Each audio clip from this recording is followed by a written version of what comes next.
Sudah kelihatan nggak PowerPoint saya, Bapak Ibu?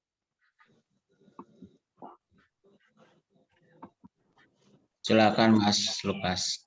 Ya, Shalom Bapak Ibu, saudara-saudari yang terkasih dalam Tuhan, selamat pagi. Kita percaya bahwa hari-hari ini Tuhan akan terus ajar gerejanya, ya, untuk kita boleh terus berdoa. Ya, hari ini saya rindu bahwa kita boleh belajar bersama-sama arti dari sabar menanti. Ya, mohon izin ambil namanya Pak Sabar. Ya. Kemudian yang kedua, Bapak Ibu mungkin kita banyak sering mendengar ya, sabar menanti dipakai untuk tempat-tempat nama ya, sabar menanti. Tapi apa yang hari ini Tuhan rindukan untuk kita boleh bersama-sama memahami bagaimana kesabaran yang tentunya kita percaya bahwa ini adalah buah roh, ini adalah bentuk tindakan kasih, ini adalah sesuatu hal yang harus kita kejar gereja Tuhan. Ya. Saya rindu kita boleh lihat di firman Tuhan.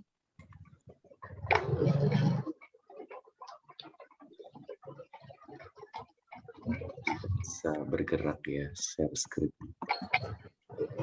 Saya stop video sebentar.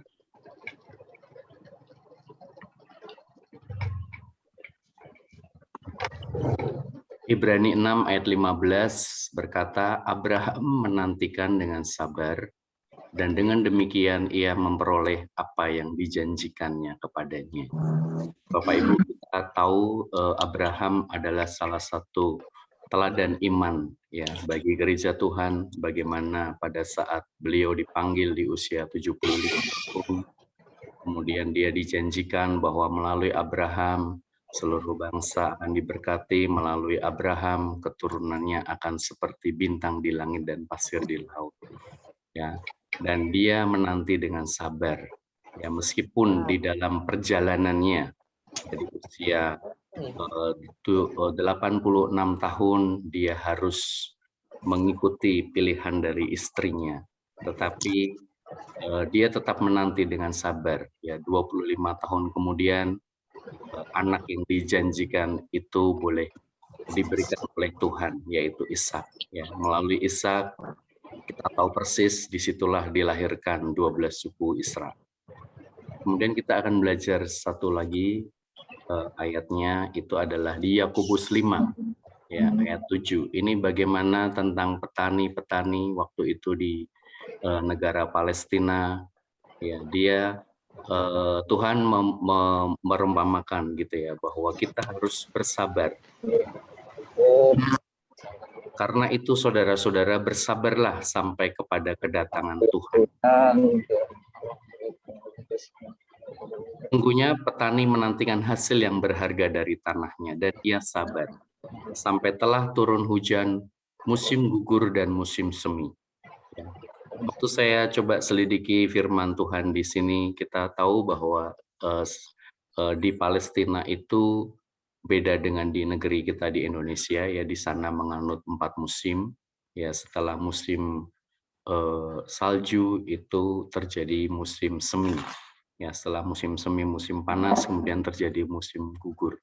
Nah, biasanya di saat musim semi itu hujan mulai turun, disitulah petani menabur.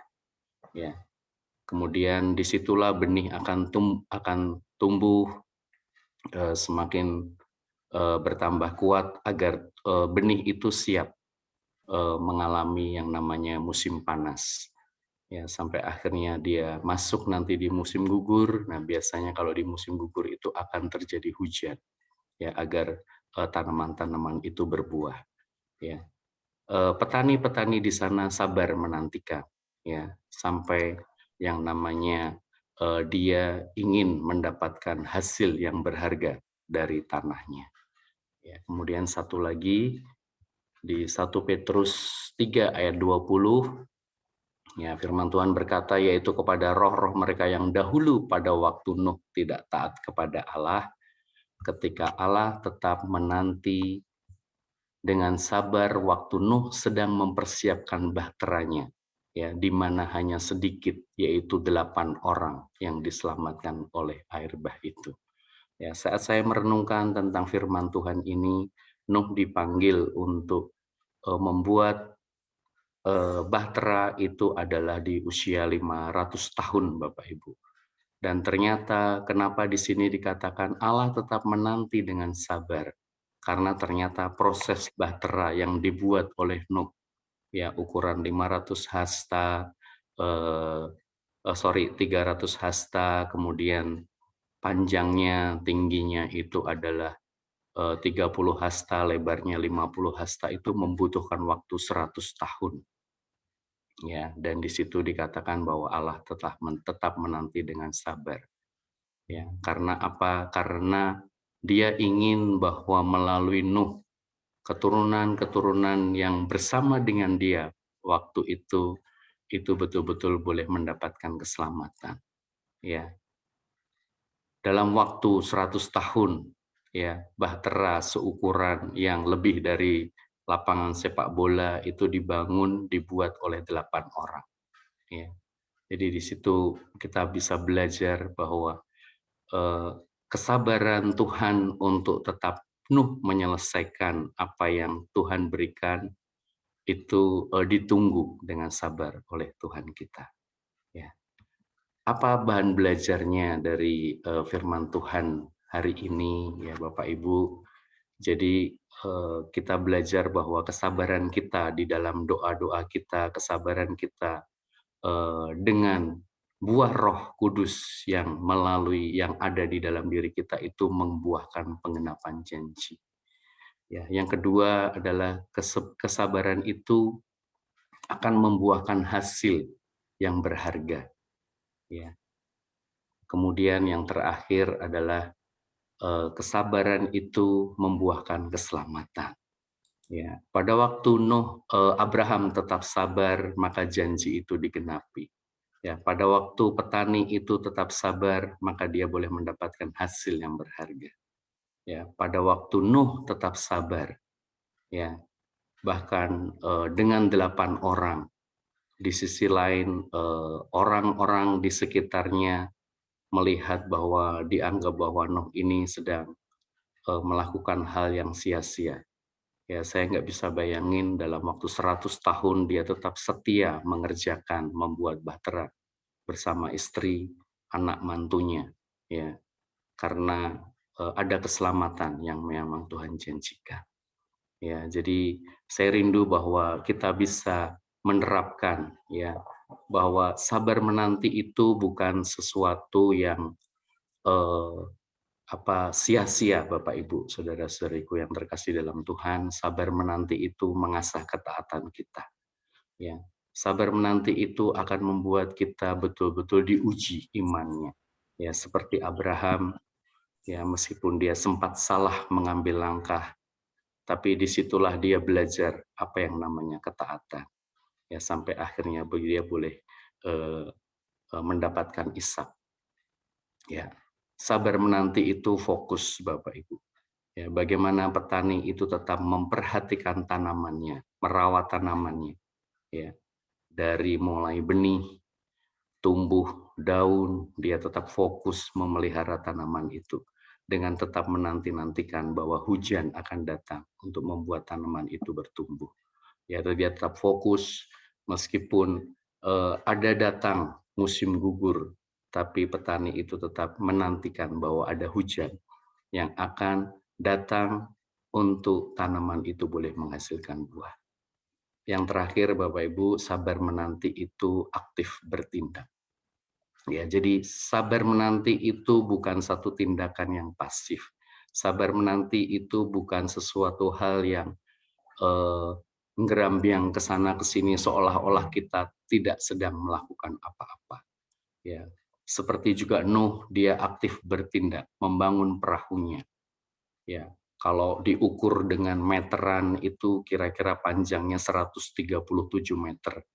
Ya, lebarnya itu adalah 13 meter dan tingginya itu sekitar 22 meter. Itu adalah bahtera yang besar sekali. Ya, panjang lapangan sepak bola itu hanya sekitar 105 meter. Ya, dan itu hanya dibangun oleh 8 orang. Ya. Dan itu tetap Nuh kerjakan. Ya, meskipun banyak orang mencela. Ya, dia tetap sabar menanti bahwa ada yang Tuhan sedang persiapkan sehingga janji itu digenapi. Dia tetap bertindak. Ya. Apa penerapannya bagi kita? Ya, kadang kita berpikir bahwa orang-orang yang kita layani itu lama, itu susah, ya. Itu kok kayaknya nggak maju-maju. Tapi mari bersama-sama hari ini kita belajar. Kita akan tetap terus sabar, ya, merawat orang-orang yang Tuhan percayakan, ya, merawat orang-orang yang ada di hadapan kita, ya, mempersiapkan mereka untuk kita tetap terus bertindak, ya, bertindak untuk apa? Mempersiapkan orang-orang yang kita layani ini menjadi orang-orang kepercayaan, menjadi orang-orang yang percaya, menjadi orang-orang yang teguh, menjadi orang-orang yang taat, menjadi orang-orang yang hidup dengan iman, menjadi orang-orang yang fokus, ya, melihat bahwa ada janji Tuhan, ya. Segala perkara yang hari-hari ini Tuhan izinkan, kita percaya bahwa ini akan melatih ketaatan kita. Itu akan membuat kita fokus. Dan tidak hanya berhenti di situ Bapak Ibu Saudara, kita akan tetap terus aktif bertindak, ya, mengerjakan keselamatan yang Tuhan sudah sediakan bagi kita semua. Amin. Bapak Ibu, mari kita satukan hati kita, kita